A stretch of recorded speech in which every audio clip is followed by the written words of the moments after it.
All right, hey everybody. So when you first walk into my game room, this is what you see. You see an arcade cocktail cabinet here with a projector on it. Kind of weird, right?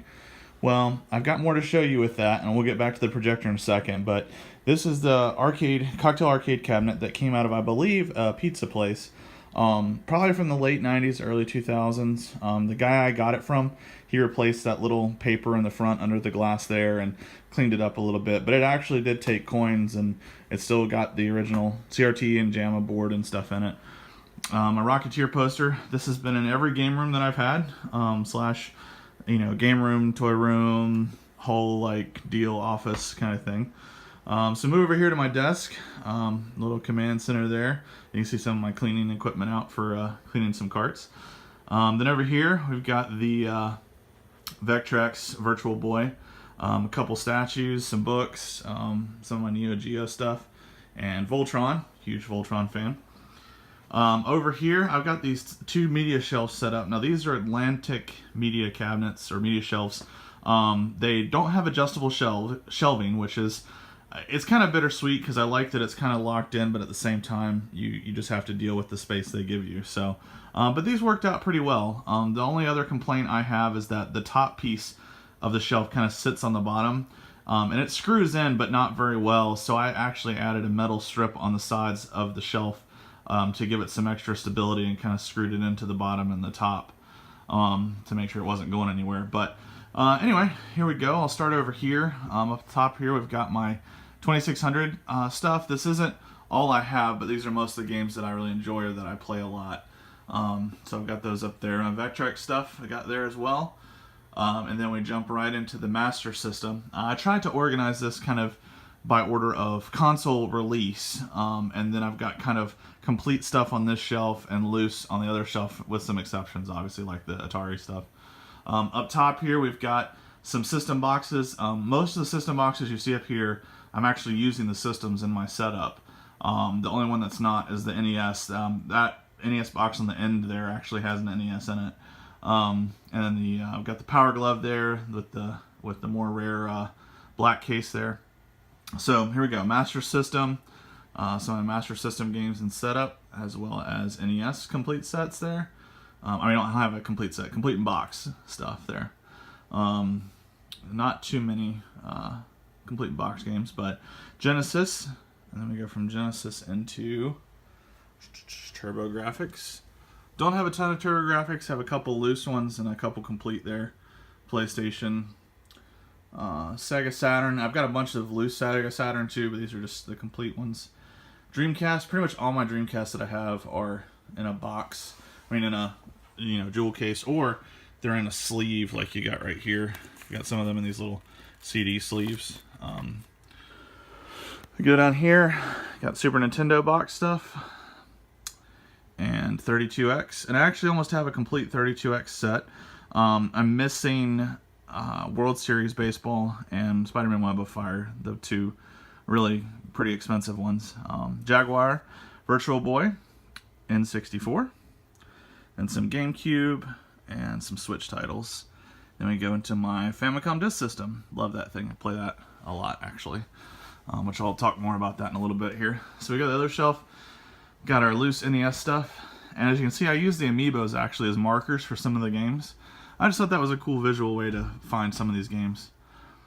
So if you see here, you can see I've got them marked close there, Pac-Man, and then Punch-Out, Kirby, Kid Icarus, Metroid, and Mega Man, Zelda. So anyway, some great ones there. And we go down into my loose Genesis there, and then loose Super Nintendo into 64. Scroll over here, some more there. So in that black case there under the Surgical Strike is some Sega CD games loose, and some Saturn loose games. Then we got the Nomad there. And actually this Game Boy Advance is one that I backlight modded myself. Highly recommend it, especially I really like it on the original form factor. It just feels pretty awesome. Plays really nice, looks really good.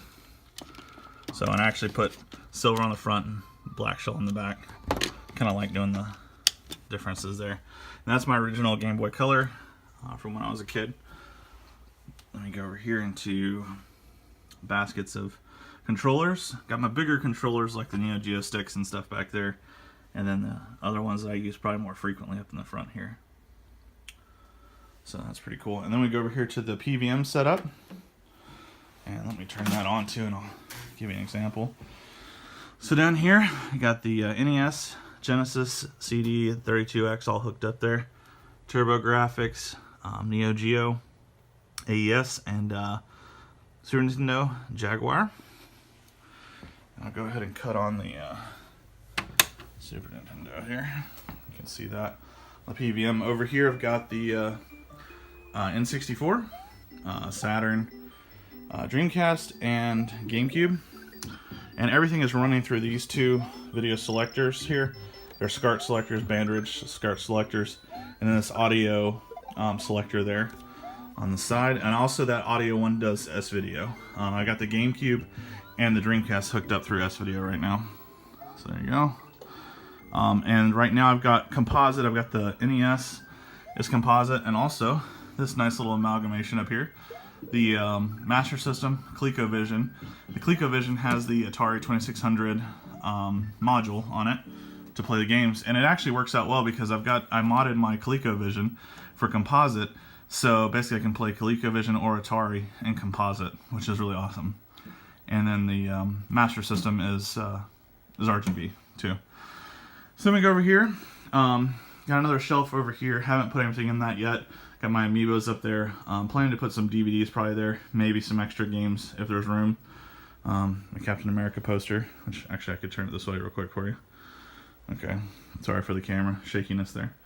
And then over here we've got the Game Boy games, and my beer fridge. So basically my boy beer fridge. I need some more stuff in there, but yeah. So then the other thing I was telling you about was the projector. So I've got the projector set up there, and I found out it throws perfectly for this wall. So above the PVM setup, I've got this projector set up, and so you can play 2 games at once, you know, or you can basically just turn off the PVM, play one or the other. I'm gonna turn off the light here, and you'll see it's pretty good actually. Pretty much no input lag. I can hook up stuff through HDMI there or VGA, so like I can move the Dreamcast over there and play it if I wanted to. Then also I've got a retro USB ABS hooked up right now, which is pretty awesome. And I've put the switch. I can put the switch over there, or like the mini SNES or NES, just for some quick HDMI gameplay there if I don't happen to have a game or we want to bust out that way. Now this giant green blob in the middle here is it's a corduroy beanbag essentially, but inside it's got a mattress kind of thing with foam in it actually, because you can unzip that cover and take it off and it will open up into a full-size bed as well, so spare room as well, or it's a super comfy beanbag to play games on. So there you go, there's the game room. That's my current setup right now.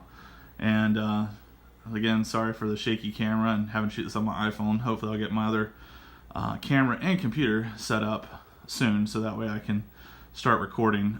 Before, when you saw my other videos, I actually was sitting on the arcade cabinet, well, sitting next to it, and had all my microphone and everything set up on the cabinet, and that's where I was recording, and then behind me was my games and stuff.